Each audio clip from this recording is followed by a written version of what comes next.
So this is my rotisserie that I have made. Basically bought a barbecue rotisserie system, adapted it to this piece of wood, ran the rod through to an eyelet, and then I adapted these caps with bolts and nuts to hold them on there so that when you put a cup on, you can take and very easily screw it in and then turn on the rotisserie and it'll run. The blue piece is foam inserts that you use to make flower arrangements and such. You can buy them at Walmart for like $3. I used blue painter's tape, wrapped it around them just so that the foam doesn't come off into my projects. And then one of the other good things about them is they're somewhat moldable. So what I've been able to do is, if you look, I've been able to place my,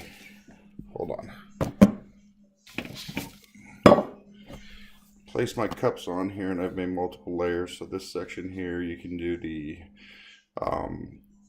aluminum or the stainless bottle and soda holders or beer holders, and then it bevels up a little bit here and then goes up. So you can do the 20-ounce cups. These are the Ozarks. You can do 30-ounce cups. You can do Yetis. You can do all the different cups.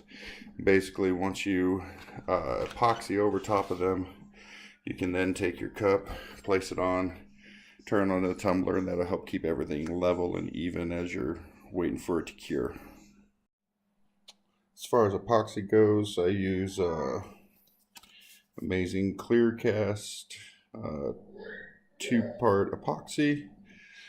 Mix even, place it into a cup, stir it, and I use the glove to help spread it across the vinyl and the cup. That way it seals in without any problems.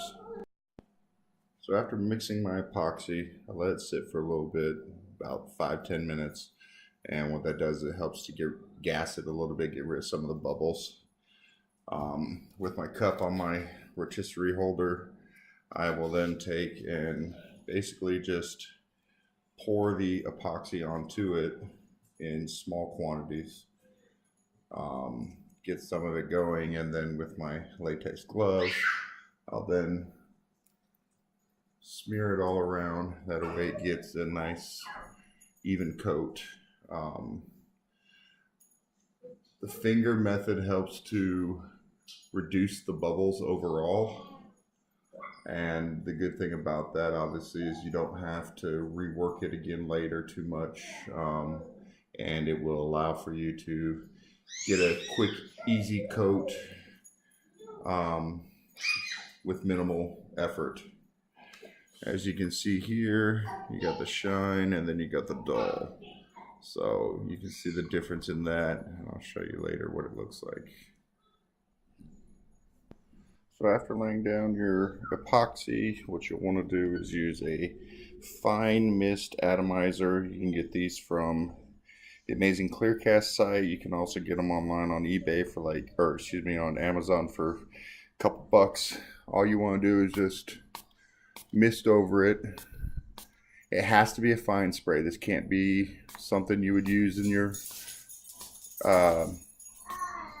bathroom to do your hair or any of that. The problem with those is the spray drops larger bubbles, and when it drops the larger bubbles, what will happen is they will actually ruin your product versus help get rid of the little bubbles that it gets. So once you sprayed everything over, you'll then, what I do is I take and I will pause my rotisserie, and what you're looking for is, if you look right there at my fingertip, you see that little detent, and then if you look over here you can see the little bubbles.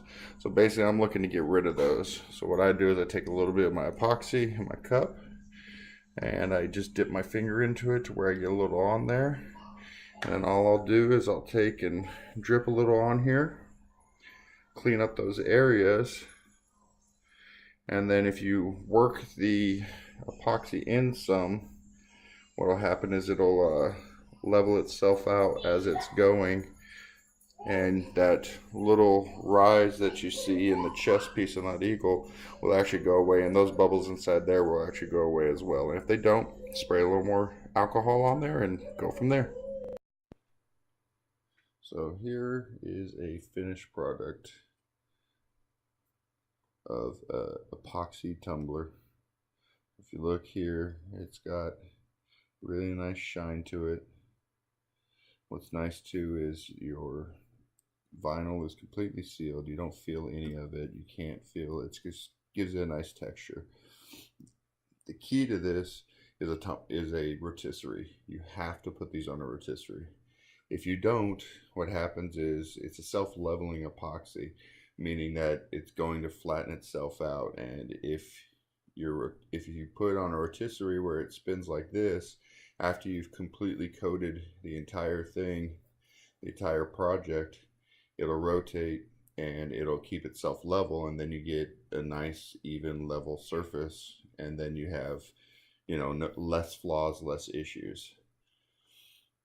Do you have to seal up the epoxy or the vinyls for a tumbler? Absolutely not. You don't have to. Personally, for my business and my sales, I do, and the reason being is because I like the way this feels. I like the way the texture is. I like the fact that there's no chance for the vinyl to come up.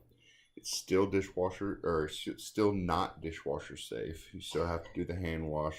I drop inside of my cart in mine a little information sheet, and the information sheet says wash only. It also has the links on there for the clear cast as well as the 651 vinyl, the Oracle data sheets for the both pieces. Just basically as reassurance to a customer that it's everything that I say it is. 651 vinyl say that they'll last for up to 6 years in the perfect environment, which we all know they're never in the perfect environment. So however, it's just a peace of mind to people to know that. But hopefully this video helps some, and it will give you an idea and a way to do this, and to seal up, if you choose to seal up your cups. It takes very little product, so to do a full 20-ounce cup, maybe a quarter of a so maybe if you did it by the milliliter side, it would be about 7.5 milliliters of each product. Will coat this clean and smooth in a single coat, and give you enough extra so that when you do the alcohol spray and you pop the bubbles and you fill in those little areas, you have a little bit of extra left over. The bottles you buy from Michael's, they're $21 for the 2 bottles. I go through those 2 bottles. I can do anywhere between 6 and 10 tumblers depending upon what they are. If it's glitter, it's going to take a lot more. The glitter absorbs a lot more of it. It has to get between all that texture and contour. You may even apply 2 coats before you ever put a vinyl on it, and then apply another coat over top of a vinyl. Again, you'll have to figure out your process. This is just how I do it, and just some information for you. I hope it helps, and good luck.